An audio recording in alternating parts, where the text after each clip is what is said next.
Here's 5 games you can play with your work to make it addictingly fun. These were game-changing to my productivity, pun intended.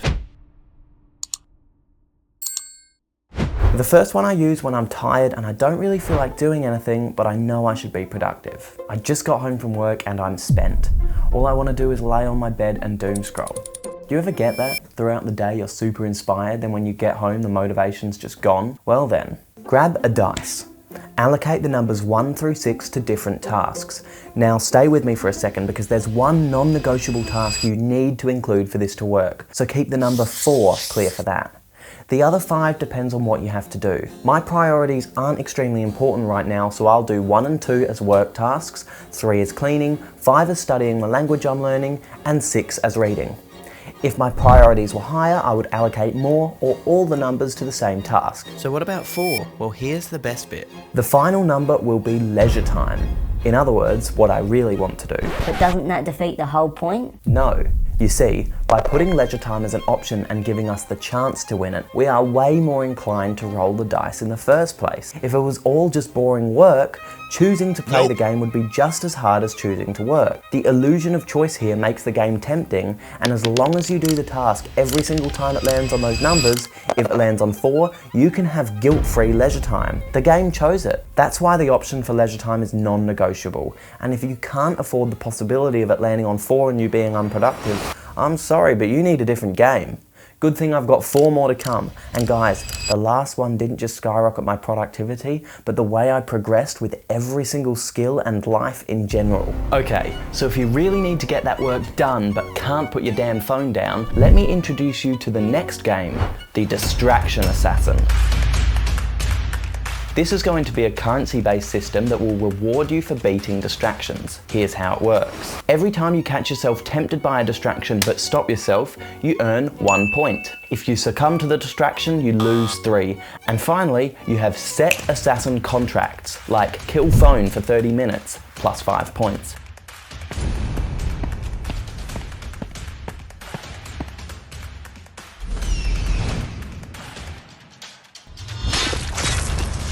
Once you get to, say, 30 points, you can have a guilt-free break. This turns an internal battle into a fun game. The currency system hacks your dopamine to want to succeed and earn points, and the break at the end becomes even more rewarding. But what if distractions aren't your problem? You ever just sit there, not distracted, but not productive either? Like looking at your computer accomplishing nothing? This next game will kick you into work mode, maybe even a flow state. It's going to tap into a phenomenon that you've definitely experienced, where you lock in hard when something's due in an hour. Basically, you set a task or a goal you need to achieve. Not a big goal, but something you could do in about an hour. Then, set a timer for 30 minutes, half the time you thought you could do it in, and race the clock.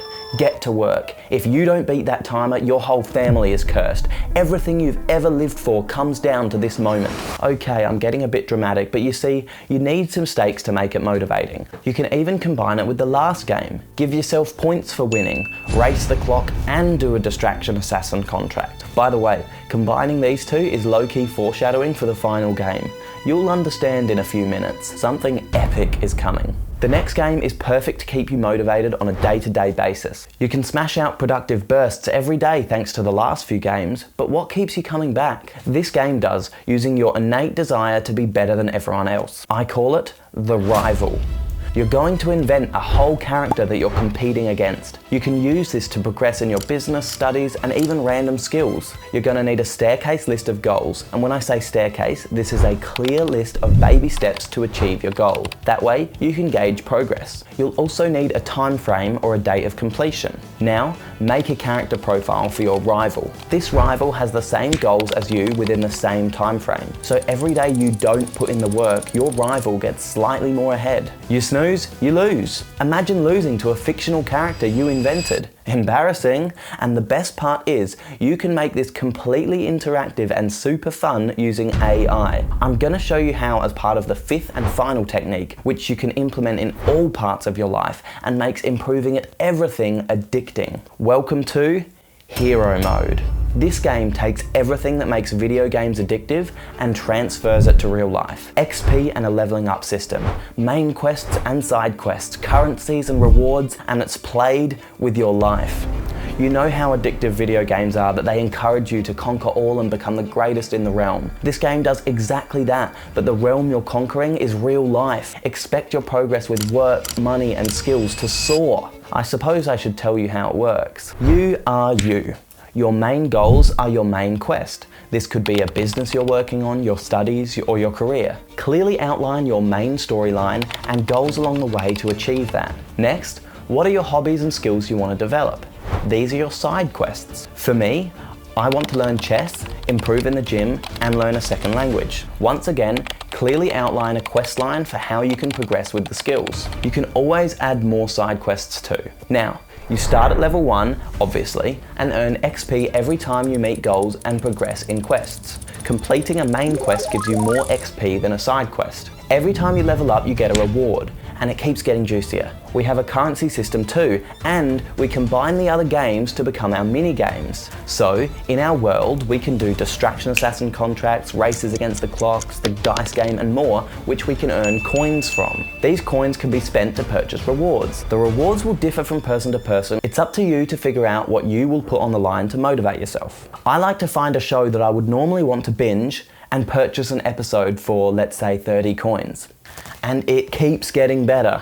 The rival is here too. In fact, you have rivals for your side quest skills as well. This rival is constantly progressing, so you need to improve to beat them. Now, you can play with an interactive template like you see me doing, or for the best part, you can make this completely interactive with AI. By outlining the game in a ChatGPT chat and giving it your goals, side quests, and personalized rewards, it will track your progress and provide monologue for your storyline. It's so fun, and at the same time, you're winning at everything you do. I want to give you all the prompts that completely automates this process, asking you the questions that guide the setup and automates the storyline, but this video is getting too long. So either subscribe for more videos coming in this series, or find more information in the link in the description. I'll give you a complete in-depth walkthrough of every mini game and 3 more bonus games, as well as all the templates to play on paper and ChatGPT prompts to play interactively for a small price that supports me to produce these videos. So did I mention yet? Subscribe?